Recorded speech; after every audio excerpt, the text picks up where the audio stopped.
Today we are faced with an enduring problem affecting the education of young students all around America. Education is something you're thinking about all your life, but for some people, those years of education are not as enjoyable and comfortable as they should be. We live in a world today where unfortunately not all communities can afford a proper educational environment. According to the New York Times, public schools in places such as Union City are operated as factories for failure. They provide minimal support and supplies for the students and teachers, where you just can't get a proper education.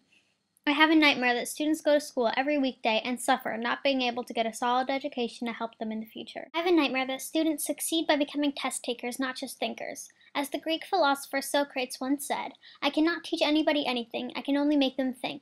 It is up to the students to do the thinking aspect of learning, but the state's job to provide the necessities and right environment to help them think. I have a nightmare that school districts in more wealthy areas like New Jersey spend approximately $8,600 more per student than poor districts.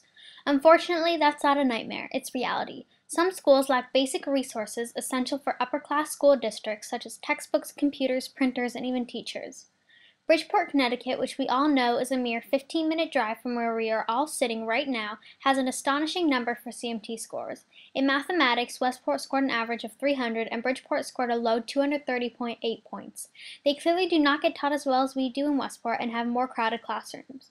Reciprocating my nightmare into a dream would be challenging without the help of professional teachers that are able to conversate with students in small groups. I want everyone to get the opportunity of succeeding in life and achieve their dreams that they have been lusting after since they were little. Let us think of education as the means of developing our greatest abilities, because in each of us there is a private hope and dream, which fulfilled can be translated into benefit for everyone and greater strength for our nation. FDR said this, meaning education is meant to be a positive event that everyone should experience. However, some people have to experience it as a place where all they can think about is going home to no food for dinner that night. If everyone were to look forward to getting an amazing education at a school where everything they need is provided for them, our nation would be packed of people with success.